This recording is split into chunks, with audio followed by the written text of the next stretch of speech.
था दिल्ली का।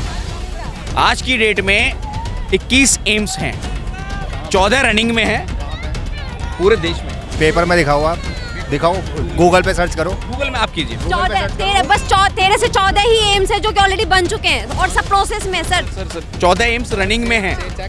सर आप चेक कीजिए, सारे पेपर पे हैं। ऑन पेपर 14 से पहले हुआ है, अभी कोई एम्स नहीं बना है, कोई फैक्ट्री नहीं, कोई यूनिट नहीं है। ये कैसे हो सकता है कि कॉकटेल में ब्राह्मण हो गए, जनेऊ पहनने लगे? और जनेऊ भी दूसरा, सावन के अंदर में मटन खाने वाला ब्राह्मण कहता है अपने आप को। मटन खाते हैं देवघर में, पूरे देवघर में बाबा बैद्यनाथ जी सावन में, आप पता लगा लीजिएगा, पूरे सावन में देवघर में मटन का ही प्रसाद बनेगा उनके यहाँ। पूरे सावन में ऑल ओवर इंडिया में लोग नहीं खाए, लेकिन वहाँ के ब्राह्मण मटन खाए ने। अडानी को या अंबानी सिर्फ क्या 2014 के बाद ही बिजनेस में आए हैं क्या? जो धीरू भाई अंबानी जी इंदिरा गांधी जी के साथ में खाना खा रहे थे, तो उस समय क्या वो प्लेट उठा रहे थे? लेकिन वर्ल्ड उद्योग और भारतीय उद्योगपति ग्रो करते हैं तो भारत में ही रोजगार मिलेगा। अगर विदेशी कंपनियां ग्रो करेंगी तो रेवेन्यू भारत से बाहर जाएगा। विपक्ष वो तो बार बार कह रही कि आप मैडम, भारत की जो ग्रोथ जीडीपी है, वो उसकी रेट देखिए आपने, विश्व की तीसरी सबसे बड़ी अर्थव्यवस्था हो गई है। ओ सॉरी, पांचवी, तीसरी के लिए तैयारी कर रहे हैं। आप एक चीज बताइए, अंबानी अडानी की बात करते हैं, अंबानी का इन्होंने विरोध किया, अंबानी का शेयर डाउन हुए, क्या था दिल्ली का? आज की डेट में 21 एम्स हैं, 14 रनिंग में है पूरे देश में। पेपर में दिखाओ, आप दिखाओ, गूगल पे सर्च करो। गूगल में आप कीजिए। 13। नमस्कार, मेरा नाम अंजलि प्रिया है और आप देखना शुरू कर चुके हैं द मीडिया वाले। दोस्तों, आज हम लोग बात करेंगे परिवारवाद के बारे में। आपने जरूर सुना होगा ये बात परिवारवाद। और जब भी आप ये परिवारवाद नाम सुनते होंगे तो आपको सबसे पहला इमेज कांग्रेस का बनता होगा। लेकिन अब बात इतना उलट गया है कि आप विपक्ष वाले पक्ष के ऊपर यानी बीजेपी के ऊपर परिवारवाद जैसी चीज़ों का आरोप लगाते हैं। वो लालू प्रसाद यादव का आता है मैसेज आता है, कह सकते हैं, वो मतलब बोलते बोलते ये बोल जाता है कि मोदी हिंदू नहीं है, मोदी का कोई परिवार नहीं है। तो इसी के ऊपर मोदी के जितने भी परिवार हैं, मोदी के जितने भी फैन हैं भाजपा वाले, वो सारे लिखते हैं अपने ट्विटर हैंडल पे कि मैं हूँ मोदी का परिवार, मैं हूँ मोदी का परिवार। तो इस पे लोगों से बात करेंगे और जानने की कोशिश करेंगे कि वो क्या समझते हैं। क्या कोई यहाँ पे सारे लोग मोदी का परिवार है, या विपक्ष जो कह रहे हैं कि बस चुनिंदे लोग, चाहे अडानी अंबानी, बस यही मोदी के परिवार है।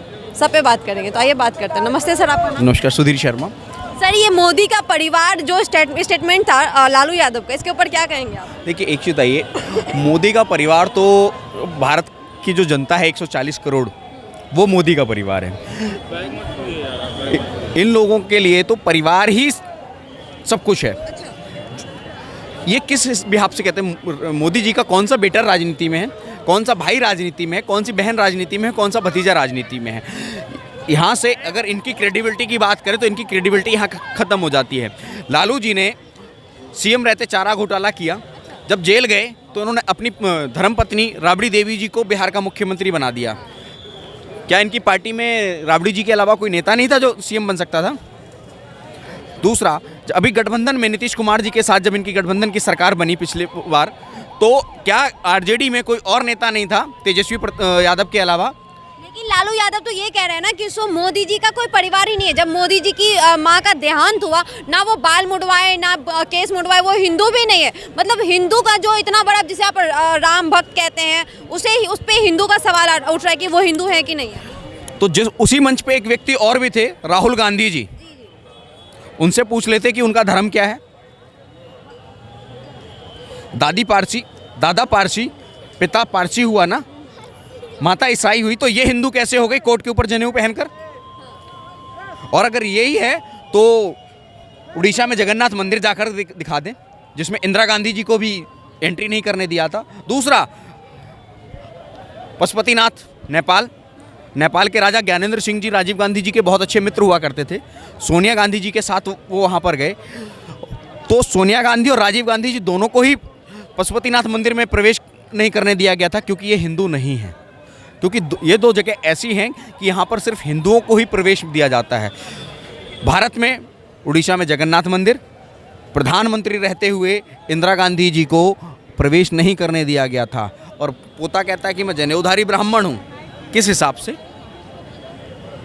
वंश जो चलता है वो या तो माता से चलता है या पिता से चलता है। पिता पारसी हुए तो ये भी पारसी होने चाहिए। दूसरा, माता इनकी ईसाई हैं तो ये भी ईसाई होने चाहिए। ये कैसे हो सकता है कि कॉकटेल में ब्राह्मण हो गए, जनेऊ पहनने लगे? और जनेऊ भी दूसरा, सावन के अंदर में मटन खाने वाला ब्राह्मण कहता है अपने आप को। वो कौन सा हिंदू है जो सावन के माह में मटन खाता है? देवघर में आप जाइए, मिलेंगे ब्राह्मण जो सारे ही मटन खाते हैं देवघर में। पूरे देवघर में बाबा बैद्यनाथ जी सावन में, आप पता लगा लीजिएगा, पूरे सावन में देवघर में मटन का ही प्रसाद बनेगा उनके यहाँ। पूरे सावन में ऑल ओवर इंडिया लोग नहीं खाए, लेकिन वहाँ के ब्राह्मण मटन खाए। तो ये तो आस्था वाली बात है ना। हरि नाम अंत है, हरि तथा अनंता। बिल्कुल आपकी बात ठीक है, मगर एक चीज, राहुल गांधी हिंदू हैं आप कहेंगे? जी हाँ, हम कहेंगे कि राहुल गांधी हिंदू है। चूंकि आप राहुल गांधी अगर नाम पे जाएंगे तो वो हिंदू है। अगर राजीव गांधी तो आप हिंदू कहते हैं या नहीं? पारसी है ना वो तो। कैसे? उनके पिताजी कौन थे? इंदिरा गांधी क्या थी? इंदिरा गांधी की एक चीज, पिता से वंश चलता है। नहीं, आप बताइए, आप किसी तरीके से अगर आपने, इंदिरा गांधी क्या थी? इंदिरा गांधी नेहरू जी की पुत्री थी। देखिए, अगर पेट प्रधानमंत्री हैं, सुनिए आप एक चीज बताइए, अगर इंदिरा गांधी का पुत्र जो है वो पिता, तो फिर नेहरू लिखना चाहिए। इंदिरा गांधी, पहली चीज तो गांधी नाम में झोल है। पैसे देखेंगे तो लाल कृष्ण आडवाणी थे, अगर बेटी क्या हो जाएगी? आप बताइए, शाहनवाज हुसैन का परिवार, सुनिए क्या वो हिंदू और मुसलमान है? एक मिनट, हिंदू और मुस्लिम बात कर रहे हैं। आडवाणी जी की बेटी, किस बेटी की बात कर रहे हैं? किस बेटी? प्रतिभा आडवाणी ने क्या किया है? किससे शादी की है बताइए? किससे शादी की है आप बताइए। आप बता लीजिए। नहीं, आपको ज्यादा, नहीं, आपको ज्यादा बेहतर पता होगा, आप देख लीजिए। आप देख लीजिए, सुषमा जी विवाहित नहीं है, आप गूगल कर लीजिए। सर, अभी जैसे लालू यादव का बयान आया था कि मोदी जी हिंदू भी नहीं है, मोदी जी का कोई परिवार भी नहीं है, तो वो परिवारवाद कैसे करेंगे? तो इसके मैडम, इस जगह पे सारे, इस हमाम में सारे ही नंदे हैं। आप अगर एक दूसरे पे केवल पटाक्षेप और आरोपी लगाते रहने, ये कहने हम परिवारवाद नहीं करेंगे, आखिर कौन सी पार्टी आज वंशवाद से अछूती है? कोई भी ऐसी पार्टी नहीं है जो। बीजेपी तो ये बार बार दावा करती है कि वो अछूती है इस चीज से, परिवारवाद। देखिए ना, पंकज सिंह, राजनाथ सिंह जी के बेटे, सुषमा स्वराज, बांसुरी स्वराज, तो यहाँ पे टिकट मिल जाएगा, तो कोई अछूता नहीं रहेगा। ठीक है, मोदी जी की बात अलग है, आप कह सकते हैं कि मोदी जी एक्सेप्शनल केस। वैसे बिहार में देखिए नीतीश कुमार, और यहाँ तो हर कोई अपने परिवार को बढ़ा रहा है। आप कहीं भी चले जाएं, पूरे ऑल ओवर इंडिया की राजनीति की अगर बात कर लेना, आप कन्नड़ चली जाएं, कल्याण, आप महाराष्ट्र चले जाएं, हर जगह यही बात हो रही है। सर, जब देश में और भी बातें होती, विपक्ष जब बात उठाता है किसान को लेके, युवा को लेके, तब मोदी जी का रिएक्शन नहीं आता। मोदी जी का रिएक्शन तब आता है जब उनके परिवार और उनके हिंदुत्व के ऊपर सवाल आता है। नहीं, देखिए, मोदी जी का रिएक्शन नहीं आता है, यह उनकी द्वारा ट्विटर पे सारी जगह पे लिखा गया ना, मोदी का परिवार, चाहे वो योगी आदित्यनाथ हो, ब्रिजभूषण हो, या फिर कोई भी, सब लिख रहे हैं। यही तो विपक्ष तो समझ ही नहीं आता है ना, तो बैठे बिठाए मुद्दा दे देते हैं। मोदी का परिवार, उनके लिए आप माँ बाप कोई तो है नहीं, दिखेंगे नहीं, ना ही उनका परिवार में कोई बच्चे वगैरह निकले नहीं। तो ये चढ़े चढ़ाए उनको मुद्दा बनाते दे देते हैं, खुद ही वो हाईलाइट में नहीं है ना। उनके भाई या भतीजे या बहन या कोई भी राजनीति में नहीं है ना। अच्छा, लालू यादव जैसे लोग फंस जाते हैं इनके प्रोपेगेंडा में, बाकी लोग, क्योंकि वो तपूरी ठाकुर वैसे ही जगहों से आते हैं। लालू यादव के भाई साहब के बारे में कौन जानता होगा? वो आज भी वैसे ही रहते थे। तभी नहीं, लालू यादव ने अपने बेटे को बढ़ाया, जैसे राजनाथ सिंह ने अपने बेटे को बढ़ाया, सुषमा स्वराज ने अपनी बेटी को बढ़ाया। एक मिनट, सुषमा स्वराज की बेटी को सुषमा स्वराज जी के समय में टिकट नहीं मिला, और राजनाथ जी की जो बात कर रहे हैं, राजनाथ जी राष्ट्रीय अध्यक्ष रहते हुए अपने बेटे पंकज सिंह को टिकट नहीं दे पाए, और जबकि वो 10 साल तक प्रदेश भाजपा में महामंत्री भी रहे हैं उत्तर प्रदेश में, उसके बावजूद भी राजनाथ जी अपने बेटे को टिकट नहीं दे पाए थे। राजनाथ जी के पंकज सिंह जी को जो टिकट दिया, वो राष्ट्रीय अध्यक्ष जब थे अमित शाह जी थे तब दिया गया। तो आप उनका अमित शाह के बेटे के बारे में, आप जयशाह के बारे में देख लें, आज वो कैसे हैं। आप देखिए, अमित शाह के दामाद की कंपनी देख लीजिए, जॉय बाइक, जो सबसे बड़ी कंपनी है, नितिन गडकरी की कंपनियां देख लीजिए। देखिए, अगर आप देखिए, हम दोनों अगर केवल लड़े हैं, बाकी पार्टियां तो सीमित रहेंगी। नितिन गडकरी जी के खिलाफ में जब कांग्रेस की सरकार थी तो इन्होंने छानबीन की थी ना, क्या निकला? और नितिन गडकरी जी के ऊपर में करप्शन के चार्जेस नहीं है, नितिन गडकरी जी जमानत पर नहीं है, राहुल गांधी जी जमानत पे हैं, और लालू जी तो सजा याफ्ता भी हैं और जमानत पर भी हैं, और अभी भी पूछताछ चल रही है। हाँ बोलिए। जैसे आप क्या बात करेंगे यहाँ पे कोर्ट पे ओम प्रकाश चौटाला जी एक दिन में बाहर आ जाते हैं, सरतारे अदर हो जाती है, सेम टू सेम। चौटाला जी आयु की वजह से बाहर आए हैं, 80 प्लस की आयु हो गई थी। आज अगर तेजस्वी यादव था भाजपा से गठबंधन हो जाए ना, हो सके लालू यादव भी दूध के दूल्हे हो जाएंगे। नहीं हो सकते। मतलब आप क्या कह रहे हैं कि बीजेपी में जो जाए वो दूध के धुले हो? एकदम से बेहतर नहीं है वो। आप मोक्षदायिनी का नाम दे सकते हैं आज के डेट में बीजेपी, तो वो मोक्षदायिनी है। बीजेपी के साथ किसी को मिला लो, वो आज जयंत सिंह चले आएंगे, वो मोक्षदायिनी पा जाएंगे। बीजेपी पार्टी तो सर 80 करोड़ लोगों को खाना भी दे रही है, अन्न भी दे रही है, तो आप उसे कह सकते हैं वो तो सही में 80 करोड़ लोग तो उनके परिवार वाले ही है ना जो उनको घर खाना दे रहे हैं। नहीं, ये देखिए ड्यूटी है। अगर आप इसको कहेंगे कि हम कोई काम कर रहे हैं तो नहीं, ये किसी भी प्रधानमंत्री का कर्तव्य है, या किसी के लिए भी परिवार है। देश बड़ा है और देश की जनता का अगर कोई सेवा कर रहा है और उसको कह रहा है कि हम कुछ कर रहे हैं, तो वो गलत कह रहा है। It's your duty. इस बात को लेके वो तो प्रचार भी करते हैं, इस बात को लेके। नहीं तो प्रचार तो सबको करना है, बिना उससे वोट नहीं मिलेगा। तो मतलब 80 करोड़ लोग जो है उनको उनकी ड्यूटी है, ना कि वो उनके परिवार। एकदम से मेरे हिसाब से तो वही परिवार में भी जिम्मेदारी होती है। परिवार का जो मुखिया होता है उसकी जिम्मेदारी होती है अपने परिवार का भरण पोषण करने की। तो अगर मोदी जी देश को परिवार कहते हैं, तो अगर वो 80 करोड़ जनता को पेट भरने का कार्य कर रहे हैं तो इसमें कुछ गलत नहीं कर रहे हैं। तो सर इसमें अभी एक सवाल ये है आपसे खास करके कि आप लोग विपक्ष जो है खासकर वो ये कह रहे हैं कि चाहे बृजभूषण सिंह हो या फिर अडानी हो, अंबानी, ये मोदी के परिवार है। कुछ चुनिंदे लोग मोदी के परिवार है, ना कि पूरे देश। आप एक बताइए, अडानी को या अंबानी सिर्फ क्या 2014 के बाद ही बिजनेस में आए हैं क्या? जो धीरू भाई अंबानी जी इंदिरा गांधी जी के साथ में खाना खा रहे थे तो उस समय क्या वो प्लेट उठा रहे थे? लेकिन वर्ल्ड रिकॉग्नाइज में जो है ना मोदी जी, ये अडानी जी उसके बाद ही आए, मोदी जी के आने के बाद। अगर भारतीय उद्योग और भारतीय उद्योगपति ग्रो करते हैं तो भारत में ही रोजगार मिलेगा। अगर विदेशी कंपनियां ग्रो करेंगी तो रेवेन्यू भारत से बाहर जाएगा। लेकिन जो विपक्ष है वो तो बार बार कह रही है कि आप सब कुछ बेच के आप देश को बढ़ा रहे हैं। कर्जे में है ऑलरेडी देश कर्जे में कब नहीं था? लेकिन इतना कर्जे में नहीं था जितना 10 साल में हुआ है। मैडम, भारत की जो ग्रोथ जीडीपी है वो उसकी रेट देखिए आपने, विश्व की तीसरी सबसे बड़ी अर्थव्यवस्था हो गई है।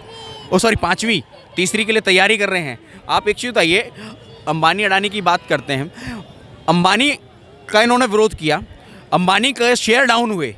क्या अंबानी ने किसी एक व्यक्ति को भी अपनी फर्म से, अपनी कंपनी से बाहर किया? अमेज़ॉन वगैरह किसी भी कंपनी का अगर शेयर डाउन होता है तो छटनी पहले आरंभ हो जाती है।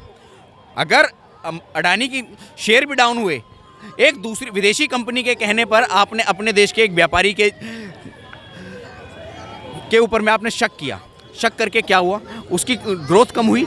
मगर देश अडानी की बात कर रहे हैं आप, अडानी की बात कर रहे हैं, सर इस पे क्या कहेंगे आप? नहीं, देखिए हर प्रधानमंत्री या हर जो पार्टियां होती है ना, उनके कुछ फेवरेबल बिजनेसमैन होते हैं जिसमें वो आगे बढ़ते हैं। जिस तरीके से आप एक बार देखेंगे कि रिलायंस का बहुत अच्छा संबंध नहीं था, लेकिन प्रमोद महाजन के टाइम से इनका संबंध रिलायंस से बहुत अच्छा हो गया। इसी तरह से सहारा, जब यूपी में उनकी गवर्नमेंट रहती है तो वो बढ़ जाते हैं। इसी तरह से शरद पवार वाले, कई सारी कंपनियों का अपना एक फेवरेबल गवर्नमेंट रहता है जो हर उद्योगपति खोजता है। अब वो कितना उस मौके को तलाश कर पाता है, ये बहुत ज़रूरी है। आपको पता है सहारा को बर्बाद किसने किया? कांग्रेस की सरकार ने। इंडियन टीम जब बुरी स्थिति में थी तो इंडियन टीम को, बीसीसीआई को भी सहारा नहीं दिया था, सुब्रत राय सहारा ने ही दिया था, स्पॉन्सरशिप दी, सारी चीज़ें दी। इंडियन टीम के लोगों पे भी सहारा था, सहारा इंडिया। बट क्या हुआ? कांग्रेस ने उसको डुबो दिया। अभी पीछे ही उनकी डेथ हुई। अब ये सरकार ने सेबी के द्वारा जो लोगों के पैसे जमा थे वो देने शुरू किए।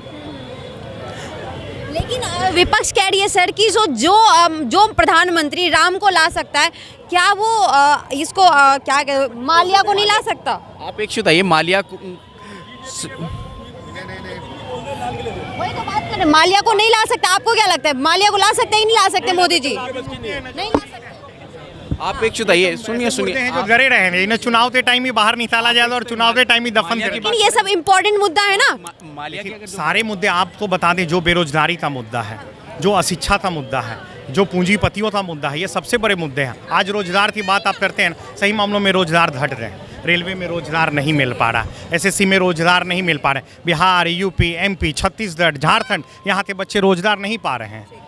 ये एकदम तय सी बातें हैं केवल अगर आप राम जी कहते रहेंगे, राम जी, एक बहुत बड़ी इकोनॉमी डेवलप होती है राम जी के कहने से, लेकिन आप डिग्रियां लेते सही मामलों में आज रोजगार नहीं पैदा कर सकते। आप कहते थे हम लंदन अमेरिका बनाएंगे जहाँ पे रोजगार उन्मुखी हम कौशल विकास केंद्र चलाएंगे। आप देखिए कौशल विकास केंद्रों की सच्चाई, अगर आप जाएंगे ना तो आपको हकीकत पता चलेगी ये केवल धनोपार्जन का साधन बना हुआ है। इससे बहुत ज़्यादा कौशल विकास के थ्रू नौकरियां नहीं मिले। आप बैंकों के पास जाइए, कोई भी बैंक मैनेजर से आप बात कर लीजिए ना, वो किसी में PMY योजनाओं में पैसा नहीं देना चाहता है। अगर 100 लोग अप्लाई करते हैं ना तो उनको पता है कि 10,000 रुपये तक में हम रिकवरी नहीं कर पाएंगे और उनका जो भी CR है वो ख़राब होता जाएगा। क्या कहेंगे सर, लगातार जो मोदी जी प्रमोट करते एक तरफ कि मैं ये योजना ला रहा हूँ, लेकिन उसकी जो ज़मीनी हकीकत है वो कुछ और ही निकलती है। आपको पता है 2 करोड़ से ज़्यादा मुद्रा लोन बांटे गए हैं। 2 करोड़ से ज़्यादा मुद्रा लोन, वही अब देखिए सर, बात ये है ना कि आंकड़े की बात पे आप जाते हैं, लेकिन जमीनी स्तर की बात, जब दिया जाता है तभी आंकड़े आते हैं, जब दिया जाता है तभी आंकड़े आते हैं, वैसे उसके बिना आंकड़े आंकड़े आयुष्मान भारत पे भी आया था सर, आंकड़े आयुष्मान भारत पे भी आया था। पहली बार में 1,000 रुपया दे दिया, बाकी के पैसे के लिए वो मिल ही नहीं पा रहे हैं। क्या यह मुद्रा लोन है? आपको 10,000 रुपया देना होता है। मुद्रा लोन 50,000 रुपया आपने दे दिया, आपने 10,000 रुपया शुरुआत में दे दिया और उसके बाद 40,000 रुपया कौन देगा? 10,000 का जो लोन है वो स्वनिधि में है, जो रेडी पटरी वालों के लिए है, सब्जी वालों के लिए है, उनके लिए उनको स्टार्टिंग उनको 10 मिलता है और उसके 1 साल में उनको रिटर्न करना होता है, उसके बाद उनको 20 मिलता है, फिर उनको 50 मिलता है। नहीं, वो रिटर्न ही नहीं हो पाते हैं। रेहड़ी पटरी वालों को आज आप दे दीजिए यहाँ पे 10,000, अगले बार ये चावड़ी बाजार में चले जाएंगे, आप इन्हें खोजने जाएंगे नहीं मिलेंगे, तब तक मैनेजर बदला जा चुका होगा, इन्हें कभी पैसे ही नहीं मिलेंगे साहब। हकीकत यही है। आपने एक बार तो ले लिया थी, फलाने आदमी ने, घनश्याम दास ने ले लिया है लोन, अब घनश्याम दास को बाकी के 40,000 मिले या नहीं मिले, अच्छा 40,000 की रिकवरी हुई या नहीं हुई, ये तो पता ही नहीं चल पाएगा कभी भी। आज की डेट में सारे अकाउंट जो है आधार कार्ड से लिंक है, तो अकाउंट से जो ट्रांजैक्शंस हो रही है, नहीं तो ऐसे तो 2016 के बाद मुद्रा लोन वो स्वनिधि वाले कैसे बटते हैं, आपका दुकान का फोटो होता है और उनके अकाउंट्स में 10,000 रुपये चले जाते हैं। अब बताइए वो दुकान का फोटो आज जैन साहित्य के नीचे बैठा पड़ा है, कल तो वो जैन साहित्य नीचे है ही नहीं, तो 10,000 लोन उसको दिया ना, अब उसकी ईमानदारी है कि वो नहीं भरता है, तो उसकी गारंटी तो गवर्नमेंट दे रही है ना। सर ईमानदारी नहीं है, वो बैठे रहते ऐसे, कल तो आप इसको यहाँ से हटा दीजिएगा, वो कहाँ से अपना पूंजी दे पाएगा, उसके ऊपर तो 10,000 रुपये लोन चढ़ रहे हैं। सर रेडी पटरी आप सोचिए किसी को अगर आपने पैसे नहीं होता है सर, यहाँ हाथों में बल चाहिए, रोजगार चाहिए, पैसा दे देंगे वो भिखमंगा बन गया। आप क्या कहना चाहते हैं, मोदी जी को क्या करना चाहिए? मोदी जी को देखिए, आप तो एक सिस्टम इकोनॉमिक डेवलप करना होगा जिससे आप पैसे देना तो उसको पैसे को वापस कैसे कर पाए। आप ये नहीं केवल पैसे दे दिया, उस पैसे की रिकवरी कैसे हो रही, आप हर किसी को इनसिक्योर कर दे रहे हैं। आप बैंक मैनेजर को कह रहे हैं पैसा दो, वो बेचारा देना नहीं चाह रहा है, उस पर भी दबाव है कि उसे देना पड़ेगा। आज हर किसी की नौकरी, आप किसी भी सरकारी नौकर से पूछ लें, किसी भी जगह पे उनकी जान खतरे में है। वो सरकारी नौकर का, सरकारी नौकरी जो कर रहे हैं, हर फाइनेंशियल इंस्टीट्यूशन वाले हों, जो भी ब्यूरोक्रेट्स वाले हों, ये डरे हुए हैं। उनको पता अगर काम नहीं करेंगे तो भी मारे जाएंगे, काम करेंगे तो भी मरना तय है। 2014 से पहले तो सरकारी नौकरी वाले ऑफिस ही नहीं जाते थे, घर बैठ करके सैलरी लेते थे। अच्छा देखिए, यही बात है ना कि काम करने की सैलरी, ऑफिस आने की सैलरी लेते थे और काम करने की रिश्वत लेते थे। नहीं तो आप तो ये कहना चाह रहे हैं 2014 से पहले देश था ही नहीं, देश में कोई काम ही नहीं होता था। होते थे मगर आप बता दीजिए आप कितने काम होते थे। अच्छा जैसे कितने काम हो गए आप बताइए, आप 2014 से लेकर 2024 10 सालों में क्या ऐसा काम आमूल चूल परिवर्तन आ गया आपके 10 सालों में? आप अपने जीवन इंफ्रास्ट्रक्चर्स में कोई चेंजिंग नहीं आई? बहुत अच्छा सवाल। इंफ्रास्ट्रक्चर्स, हेल्थ, आप हेल्थ में क्या किया? चलिए हेल्थ में क्या किया? कुछ उन्होंने कहा कुछ ऐसा परिवर्तन जो पहले नहीं था। परिवर्तन आप नहीं, जब कांग्रेस की सरकार थी 1996 तक भारत के अंदर में सिर्फ एक एम्स था दिल्ली का, एक एम्स